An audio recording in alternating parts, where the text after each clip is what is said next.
This is the I Read Comic Books podcast, and I am your host for this week's episode, Paul Jasley, filling in for Mike Rapin. But of course, I'm not alone. I'm joined by two eerily lifelike marionette dolls, Kate Scotchless. Hello. And Nick White. Hey. Welcome. Thank you for taking time out of this beautiful summer day. We're recording on a Saturday, the day before Father's Day, and it's a gorgeous day here in West Michigan. But we took some time to sit inside, to talk about comics. And of course, I have two legally mandated questions that I have to ask every time I'm the host. It's in my contract as a professional podcaster. So how have you been? How have comic books been? Let's start with you, Kate. I've been good. Comic books have been great, as always. When I saw our topic today about capes that have been turned into a show or movie, I was like, this is the perfect excuse to finally watch X-Men 97 that I had been dragging my feet on, just because I typically am watching TV with other people and have not had people to want to watch it with me. So we're going to do full spoilers. So if you are still watching X-Men 97, which would be reasonable, just a heads up. But the storyline that I read for this was X-Men Lifedeath, which is the seminal Uncanny X-Men story, 2-issue storyline from the 80s by Chris Claremont and Barry Windsor Smith. A lot of people consider Adastra in Africa from the 90s a part 3, but it's certainly an unofficial, part 3. So the core of the story is that Storm has lost her powers after being shot with a special gun that removes mutant powers, right? And Forge is trying to help her get them back and cope with this loss in the meantime, because she's become suicidal in the comic and depressed in the show. They don't take it as far. But he's hiding that he's a mutant too, and more importantly, that he is the inventor of the gun that stole her powers. So you are watching this budding relationship between the two, and in both the comic and the show, it's this really interesting character study of the two of them, that and their growing relationship, and basically the psyche of a superhuman, and how losing the powers that are sort of intrinsically a part of them affects them, and compares it really heavily to the loss of a limb and amputation and stuff like that, right? I feel like Storm is often her most interesting in stories like this, where she doesn't have her powers, and learning to cope with that and be a badass woman without being an intrinsically badass woman because she has godlike powers. So the big difference, I feel like, is between the two that I noticed is that the show really speeds through the first part of the story where they're forming this relationship. And that is only an issue because it really wants you to quickly believe that they're soulmates, not just friends, but soulmates, which with very little screen time together is a stretch. But it's still an emotional story, and as long as you're willing to suspend your disbelief on that bit, it still hits.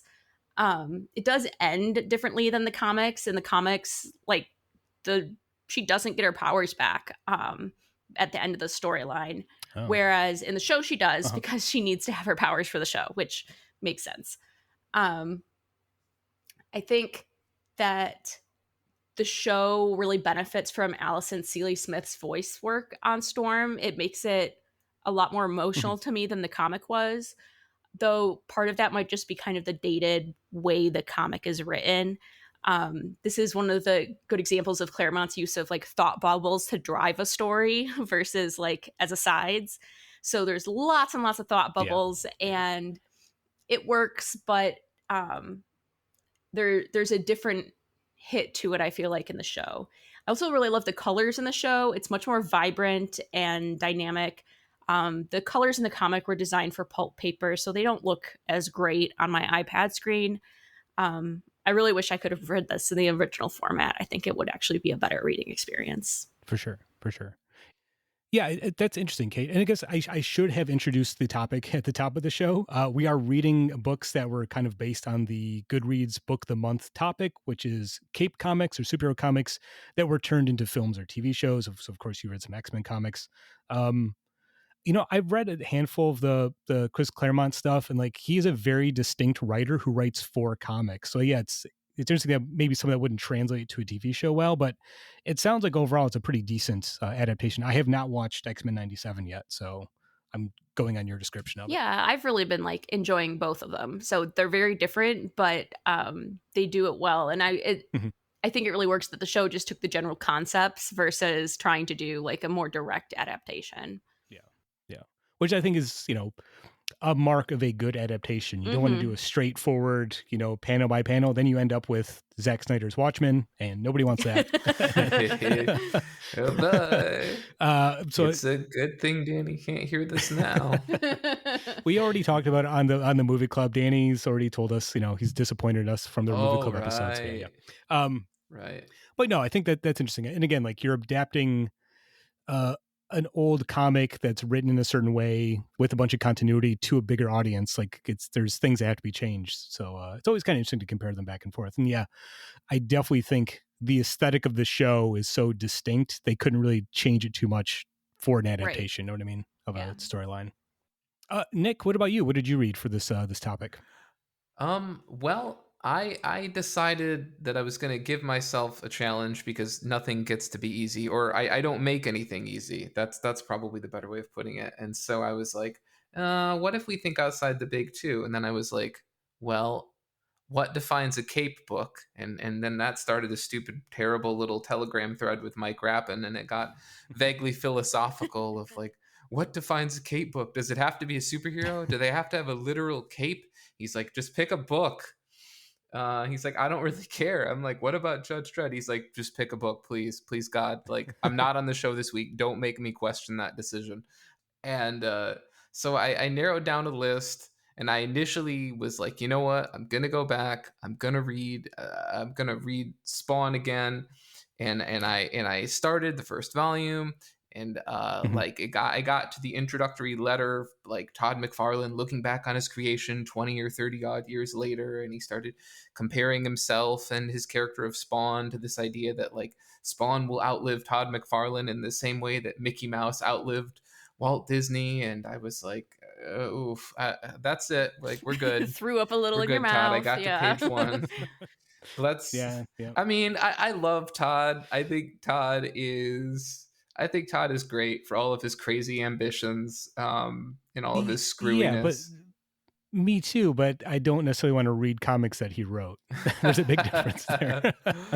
Oh man, yeah. I mean, honestly, I think I still think he's an okay artist, but yeah, writing, I don't know. It's Spawn is no different than what is that book, Invincible Dragon, Incredible Dragon, where basically Oh, yeah, Savage Dragon. right, where it's like Yeah. clearly this guy, five people could be reading this book, but because they're in the positions they're in, this book gets to come out every month. So Nick, what did you actually read for So, the show? yes, I did actually end up picking my number 2 book, which was The Mask. This is something I'd sort of kicked around for a couple years now, Mhm. especially because I'd never actually seen the movie.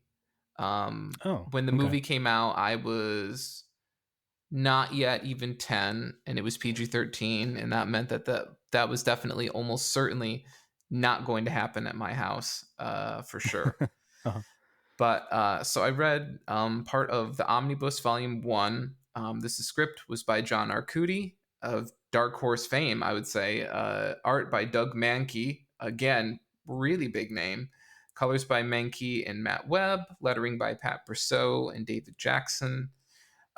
Just to give a little context, so the basic concept of the mask was created by Mike Richardson, the founder of Dark Horse Comics, in '82. It would end up as a comic strip called Mask, Masque, in the early issues of Dark Horse Presents. Apparently, these strips by writer and artist Mark Badger got a little political and then moved away from the original concept. So in the late '80s, artist Chris Warner, the creator of Barbed Wire, the comic from Dark Horse, which I think also spawned a Pamela Anderson movie? Am I imagining this? Oh, yeah. Okay. No, it's a movie and one of my favorite pinball tables of all time. The barbed wire pinball machine. If you see one of those in the wild, that's worth your 50 cents. Trust me, it's a great game. Okay. So I didn't imagine that. Perfect. Also, interestingly, the guy behind the Aliens versus Predator crossover, it was his idea. He was brought on to create the signature mask look that we know. That was launched in '89 as an anthology called Mayhem. Mayhem only lasted 4 issues, but Arcudi and Mankey continued with a miniseries titled The Mask 2 years later. That sold great and then basically led to more miniseries. Having watched the movie, having read the book, Yes. let me tell you, this is an R-rated comic book that was very much restructured into a PG-13 movie. Oh my goodness. Okay. Let's give you some context here. Stanley Ipkiss, Jim Carrey's character, becomes the mask, finds the mask, puts it on, becomes a zany wild superhero, blah, blah, blah. Hilarity ensues. Cameron Diaz shows up and swing music somehow gets revived. Stanley Ipkiss is dead by page 57 of 375 in this book. Okay. And not like he dies and then the mask revives him or somehow these weird powers bring him back. No, because that's what I thought was going to happen too. No. He is definitively, concretely dead by, as Kindle was kind to remind me, 15% of the way through this book. Okay. Yeah, there's some similarities with the movie. He is sort of a petty little dweeb of an accountant. He purchases this mask. Well, in the comic, he purchases it to court favor with his girlfriend. Obviously, in the movie, he finds it, I think, just floating in the river. He thinks it's like a drowning person, and he pulls the mask out. Why am I saying probably, Nick? You watched this fucking movie yesterday. You of all people should know. Oh, I think this is what happened. Yes, that is what happened. Jesus. Yeah, so in the comic, interestingly enough, so he buys this and he's like, oh, I think you like this more than you like me. And his girlfriend is like, yeah, well, the mask I can put on a shelf and I know where it is. And that's why I like these things. And you never show up. And I was like, oh, damn. So one night the mask is left on the toilet seat. And Stanley goes in to take a, late night bathroom break, sees the mask on the seat, thinks that his girlfriend is pranking him. And he says, well, I'll show her. He puts on the mask to basically scare her. This is the healthy relationship they have. And if you think it's bad, it will get worse. And of course, it transforms him into this stylish or garish hero, depending upon your aesthetic preferences for zoot suits. And he immediately goes to the biker bar of the gang that had shot, they drove by his car on their motorcycles the day before and they got mud all over his car. And he immediately goes there and he murders them all. Oh, super. And that is the first thing he does. Oh my God. No, not super, Kate. We're having a debate over whether or not he's a superhero. I'm not convinced. I'm going to say no. So is it like exaggerated and comedically styled with zany one-liners and over-the-top sequences, including an Uzi that apparates out of nowhere? Sure, but he also wholesale murders an entire group of people with a fight that he started. Yeah. I don't remember that in the movie. I saw the mask in the theater when it came out 30 years ago, but I don't remember that part. So. Well, there was sort of like a biker gang in the movie, but he certainly doesn't murder them all. Right. Okay. And yeah, it's just a really violent comic, especially considering like it's 35 years old and it's not coming from some hyper underground publisher. This is Dark Horse, obviously. A little bit smaller 35 years ago, but definitely not like some underground Xeroxed zine made at Staples or something like that.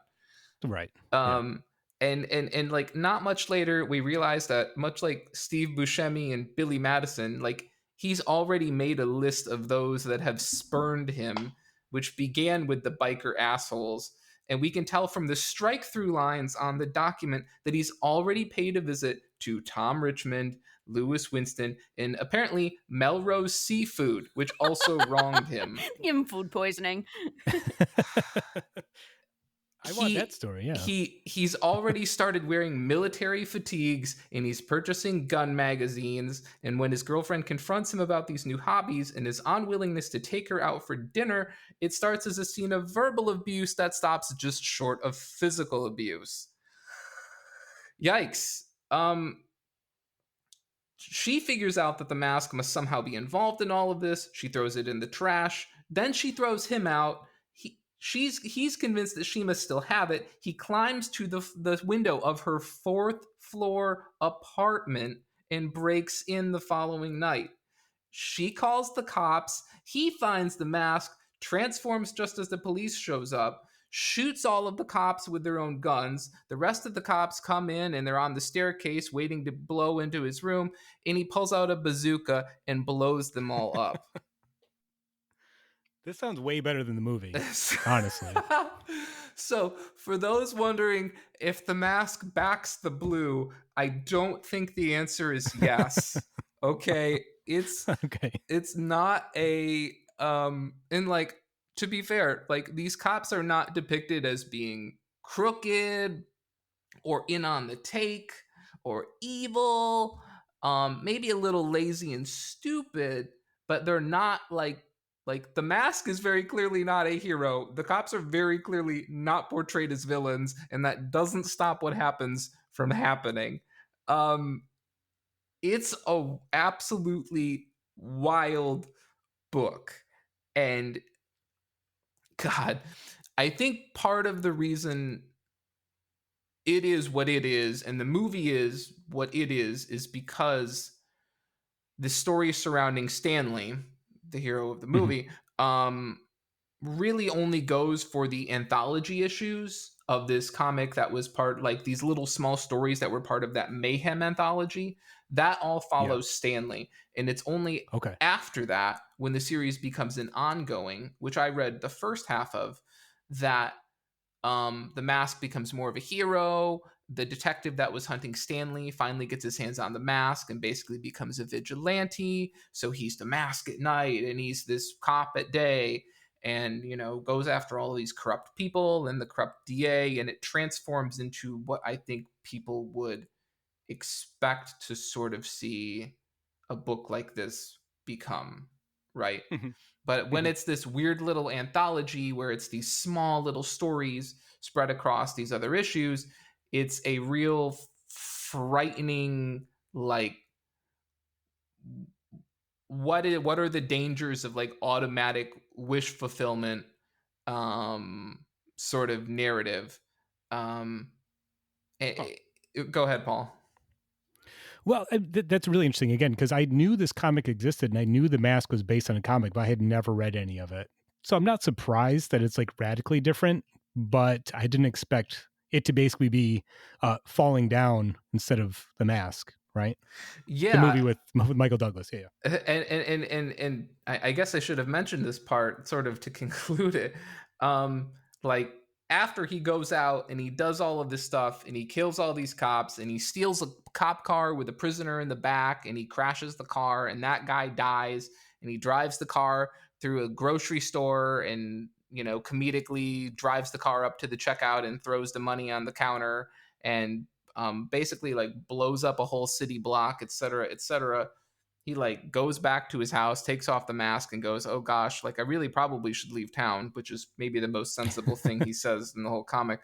And then his girlfriend puts on the mask and, you know, shoots him twice in the back, and that's the end of the anthology. Interesting. Yeah. Yeah. Yeah. So, it was interesting to see that some of the more stunt elements of the film were actually from the comic, but got reframed. There's the part where he sort of becomes a, what do you call that? Like a carnival barker, basically. And he's making like these balloon animals in the movie. And then he makes a balloon animal of a Tommy gun and it turns into real, because like part of the mask's thing is like reality distortion or warping, if you want to call it that. He has a reality infinity gem, right? Yeah, exactly. So that actually happens in the comic, but Stanley is long dead at that point, and that scene actually takes place when the detective gets the mask and does that. So it was interesting to see that, because by the time the movie comes out, the mask is on its third or fourth miniseries. And like I said, it's sort of the crazy rough edges got sanded off and he becomes more of a hero and all of this. And apparently following the movie, or at least as the movie was getting close to coming out, I think there was another miniseries on the way. And that one also, like, there was a lot of pressure to make him more of a hero, make him more likable. Don't have him threatening to lay a hand on his girlfriend, for example. Right. Yeah. Well, Nick, you know what this means? You have to do a follow-up where you watch the 2005 film Son of the Mask starring Jamie Kennedy and do a report and see if that sticks closer to the comics. Oh, no. I think that may be where the line gets drawn. Fair enough. But yes, I did. Yep. After I saw this departure, I will point this out because I did find this also sort of interesting.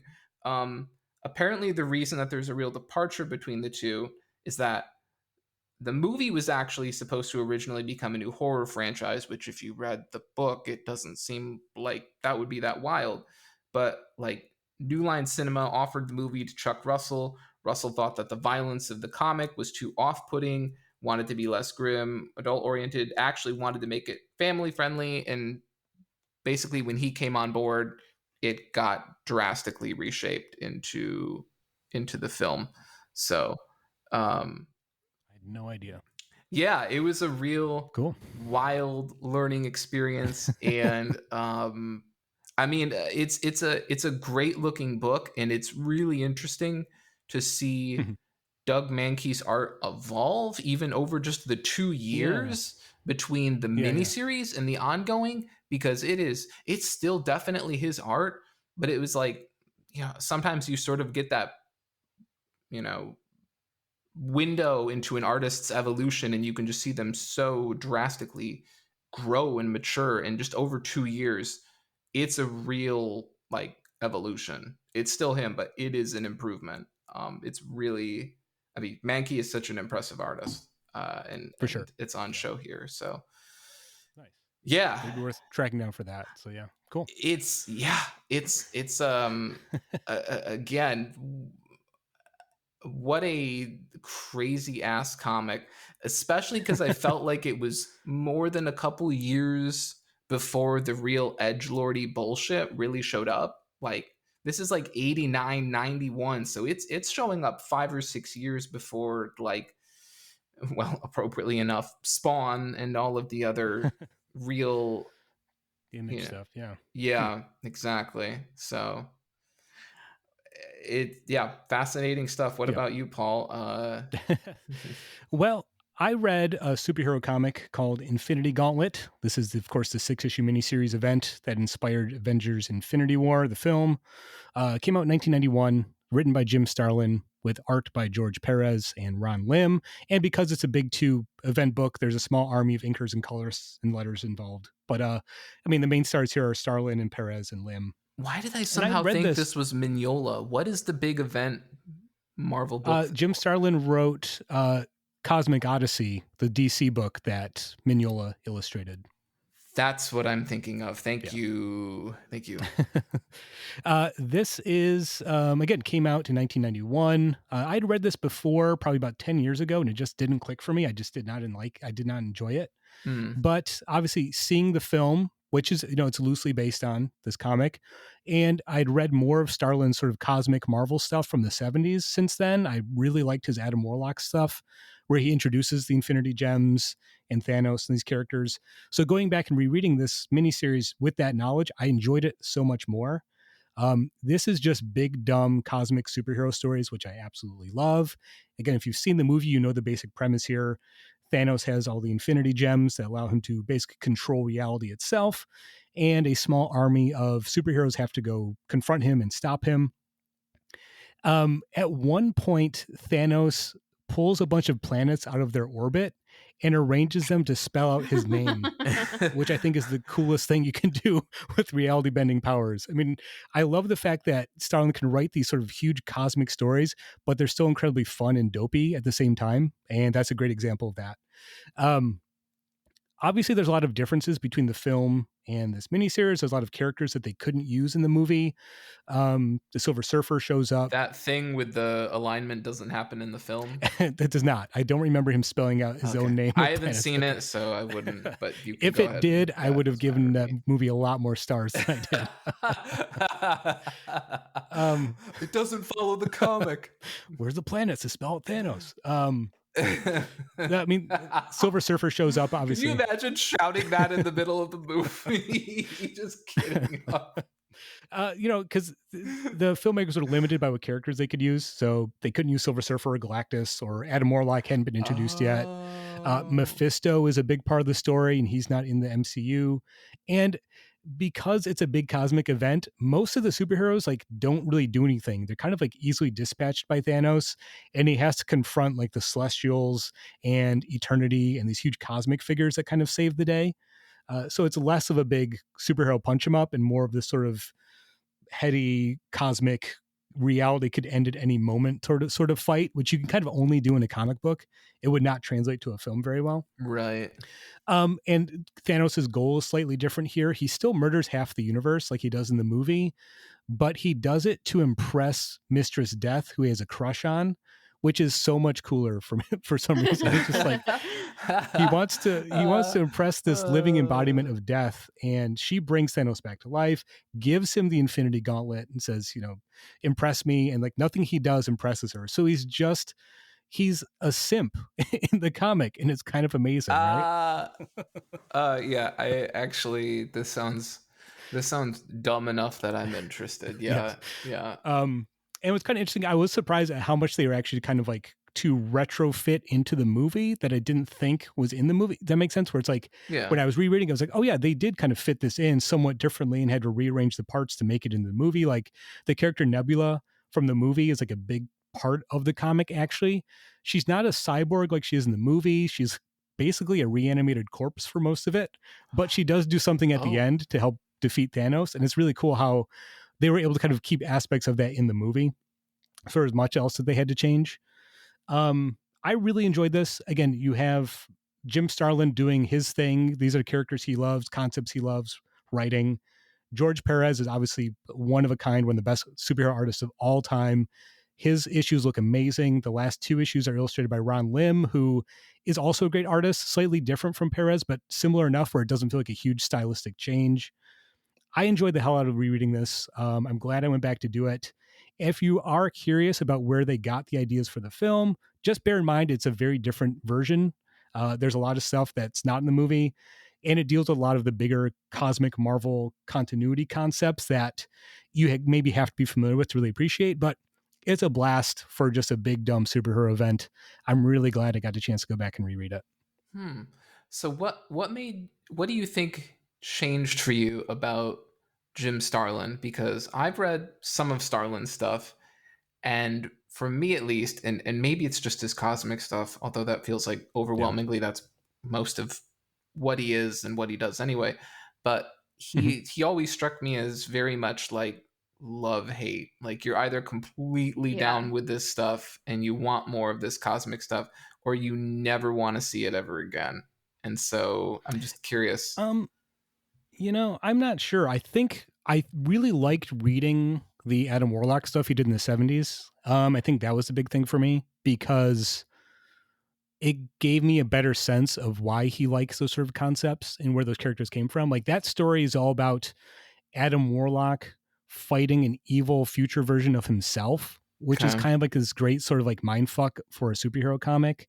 And he illustrates it, and Jim Starlin's a really great artist as well. And it just feels like a very weirdly personal, philosophical book for a Marvel comic from the 70s. And when I approached it from that perspective, I think I liked it a lot more. There's other stuff he's written that I have not clicked with. I know he wrote Batman for a while, and that stuff's fine. But when he's writing the cosmic stuff like this or Adam Warlock, it feels really personal in a way that I think I connected with. That makes sense. Yeah, that makes sense. Okay. Because he created Thanos when he was a teenager. He came with this idea of like, let's have this character. So it feels something that's something he spent a lot of time thinking about and developing over time. So every time he writes one of these big cosmic books, there's sequels to this. There's one called Infinity War, and there's a few others that he's done that I should go back and reread because they're weirdly, like I said, philosophical personal comics for being superhero punch 'em up stories. That makes sense that he created it when he was a teenager. If like ultimately, Thanos still wants to spell his name with planets, and ultimately all of this broad genocide is because he's trying to impress a girl. I think that's pretty funny. Absolutely hilarious. It does add up, yeah. That's what we read this week. Let's move on and talk about comics we're excited about for this upcoming week. Our picks, the top of our pile. Let's jump to you, Nick. What are you excited for this week? So for me, it's got to be The One Hand #5. This is written by Ram V, art by Lawrence Campbell, colors by Lee Lowridge, letters by Aditya Bidikar, and designed by Tom Muller. Ram V, I think everybody knows Ram V at this point. The guy's done so many absolutely stellar books. And Campbell, for those of you who don't know, did some BPRD work. He did a bunch of stuff for Hell on Earth. He also recently did The Sword of Hyperborea, also within the Hellboy universe. And it's sort of an interesting crime noir sort of book. It's set place in 2873, and it's just weirdly chronologically incongruous because like the cars look like they're from the 60s, the computers look like they're from the 80s, the cell phones look like they're from the mid 2000s, and yet it's supposed to be 800 years in the future. I have some big brain theories about that, and that like maybe the setting might be some sort of an illusory framework or something, but that's a whole other conversation. Basically, this book kicks off with this aged detective. He's going through his exit interview with the department psychologist. Basically, he's almost out the door. He's literally eating the cake at his retirement party. This case comes in. It's a serial killer. It's this guy he's been chasing for years, the One Hand Killer. This guy has claimed 32 victims, and he leaves behind this uncrackable cipher every single time at a crime scene. And this detective thought that he put away this guy not once, but twice. And every time he puts him away, the murders continue. People don't know if it's a copycat, but if it's a copycat, how are they copying the cipher? Because the cipher photos have never been released to the public, so they don't know what it looks like. And yet every time there's another murder, the cipher shows up again and there's more symbols added to it. So it's this interesting little mystery. But this time, as he's dragged back in, right, one more case, this weird little palm print is left behind, and our killer might actually have a sixth finger, which begs the question, is this the same person? And we've never seen a palm print before. Is it a completely different person? Is this our killer? Is this a different killer? Is this a copycat killer? Maybe it's one of several killers. I don't want to say too much because the book isn't done, and I think there's some fun and intrigue to be had in reading it for yourself. What's really fun about this book, and I think they've tried to make this known well enough, but I think more work could be done, is the fact that this book, The One Hand, actually has back and forth interplay with another book called The Six Fingers, which is coming out at the exact same time. I think right now the issues are timed every 2 weeks. So you read the first issue of The One Hand, and then 2 weeks later, the first issue of The Six Fingers comes out. The One Hand is going to be 5 issues. The Six Fingers is going to be 4 issues. Why not 6? That really bugs me. I'm sorry. It should be 6 issues. It is interesting, right? You think there's a missed opportunity there. And so, just for those who want to know, The Six Fingers is written by Dan Waters of Homesick Pilots or Lucifer fame as of late. art by Sumit Kumar, who drew These Savage Shores with Ram V on art, which was with Ram V. And then the coloring, lettering, and design work are the exact same team as it is for the one hand, Bidikar, Lowridge, and Muller. And that book follows this young archaeologist student who thinks he's found this interesting discovery, and he's trying to get funding to like investigate it. And in the meantime, he gets drawn into this weird sort of pattern and mystery, and ultimately becomes something of a suspect. We won't say anything more than that for the detective in the one hand. And so you have this really interesting interplay between these two books. I didn't want to sit down and, because I'm lazy, like literally open up all the files and read them all back to back. So I can tell you that as someone who read all of the one hand that's out at this point, and then someone who then read all of the Six Fingers that's out at this point, immediately following one another, perfectly fine. Okay. Like you sort of catch all the different scenes where you're getting one perspective, and then you get to see the whole perspective when you read the other side of, the other issue. So it's a fun little experiment. It's an interesting book. It's a weird little world. Like I said, like the technology is such a bizarre design in this like very polluted future that exists, that I almost half wonder if it's like artificially constructed sort of hologram kind of illusory weird future. I don't know. I've got, like I said, some weird ideas I'm kicking around about that, because just the technology is so weirdly all over the board. I don't know what he's trying to say with that. Well, maybe it's just a weird design choice. Yeah. Well, I'm intrigued, Nick. You did a good job selling that one. So I'll have to track this down. So check it out. I think the two of them are in the same, they share I could be completely wrong, but I thought I read that they just share a design studio. So obviously like they're already working together in the same space. And so it's just kind of fun to see two creators having these interactive books that aren't big two books. Obviously that happens all the time, but to see this interplay outside of that is fascinating. So it's pretty dark stuff. Warning, there's some pretty gruesome things in this book. Obviously serial killer, so not going to be sunshine and sparkles, but it's no Mask, that's for sure. I don't know. I feel like I've read so much brutality in the last week that I'm ready for something light after that. I think I'm just gonna kick off Spawn, and hopefully that'll be a nice palate cleanser. Yeah, Spawn is a good pick me up. Kate, what about you? What are you excited for this week? I am looking forward to a OGN that my friend told me about called Homebody. It came out in April.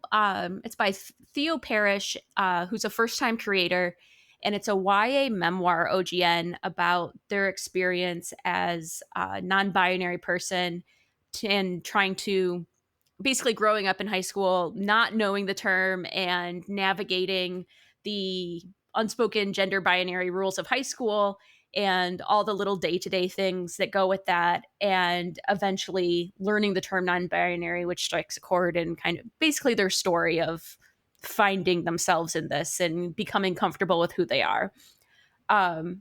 It is not strictly a comic. It is a combination of comic interspersed with journal entries. So if you are not into reading a bunch of words, I understand. I'm not always in the mood either, but that put this one off. But otherwise, it sounds like the perfect Pride Month read. And my friend that read it is a middle school, high school librarian. And so she reads a bunch of these that come out like before they come out, and recommended it and has always steered me in the right direction in terms of good graphic novels. So I'm excited for that. I am looking for heartwarming right now, which it sounds like this, at least in the end, ends up being.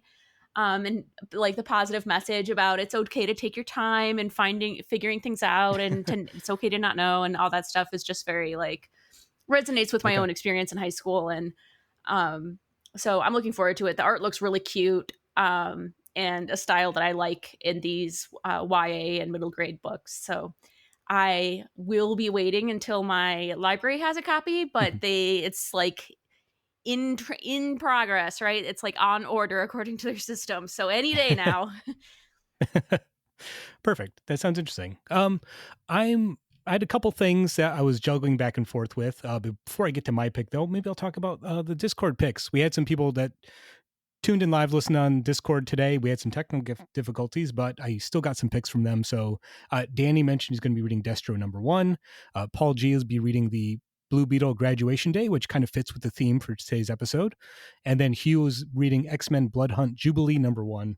Well, my pick, like I said, a couple things in mind, but this was in my box. I went to the comic shop the other day and I jumped right to the top of my pile, and that is the DC Pride, a celebration of Rachel Pollack. So one shot that DC has published alongside their regular June Pride anthology.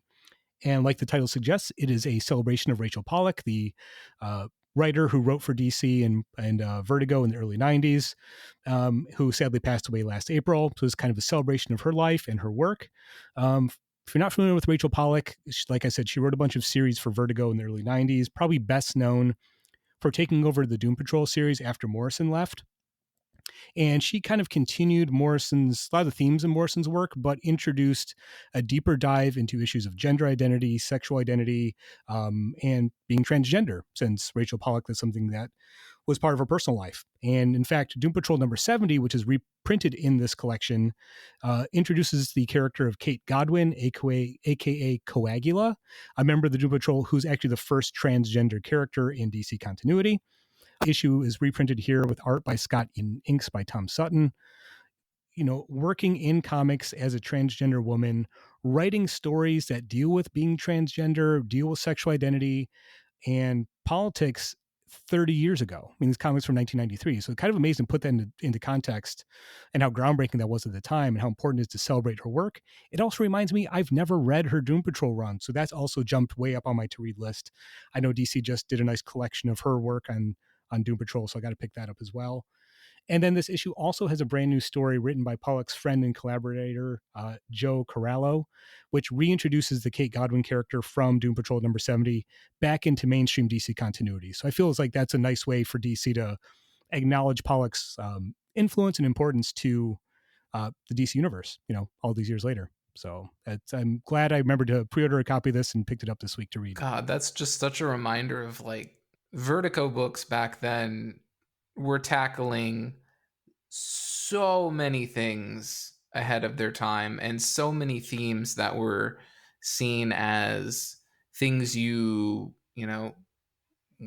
that weren't spoken about, certainly in the public sphere in that time. I mean, I think back also to like how anti-Thatcher Hellblazer was, how unrepentantly anti-Thatcher Hellblazer was, around the same era when you were seeing, books like Hellblazer and Doom Patrol and Sandman were just, it's wild that they got to do all of the things that they did, and it just before comics got woke, they could do it. It's just funny, like that argument that falls apart. I was like, they've been doing that stuff for 30 years. There's literally the first time you see the character of Kate Godwin in this issue, Doom Patrol #70, she has a button on her jacket that says, "Put a lesbian transgender woman on the Supreme Court." It's like, it's right there. I mean, Pollack is not hiding her politics or her thoughts, from the readers. They're right there on the surface, which is kind of fascinating, I'm glad I picked this up, and it's a nice reminder that I have to go back and read more of her work. So yeah, I'm glad DC decided to publish this alongside their regular Pride anthology that they always do every June. So yeah, any other final thoughts before we wrap it up here today? We've discussed a lot. I guess briefly to just sort of jump on your coattails, for those of you who didn't know about this or were interested or had no idea, Star Trek also did a really great anthology issue for Pride Month, and I think it came out last week or the week before, one of the two. Sadly, I can't remember the specific name of the issue or what they called the anthology, but if you search for it, you'll find it. And it I think for Star Trek fans, hunt that down. Just another opportunity. I mean, you can be cynical and say that all of these companies want our money. They want everybody's money and they want to take it, and they're capitalizing on this in capitalism. But we can brush that aside a little and try to not think about that sometimes. Yeah, I mean, it's easy to be cynical because obviously they're publishing this stuff to tie in with June, Pride Month. But, I think the stuff I've read from DC, they always seem to put make an effort to put creators that don't normally get highlighted, creators that are transgender or don't always get work in mainstream comics. So have a broad selection of voices. So it's worth celebrating that regardless. So. Right. It's something that feels like more than a token gesture. And if anything else, DC has been, from what I've observed, pretty consistent about putting out, well thought out content for several years now. So yeah. Absolutely. Yeah. So, cool. All that being said, I think we covered a lot of ground here today. I want to thank Nick and Kate for joining me. Thank you, Kara, for proof listening. Thank you, Mike, for trusting me with the microphone today. Thank you, everyone that's listening. We all appreciate you. Until next time, comics are good, and so are you.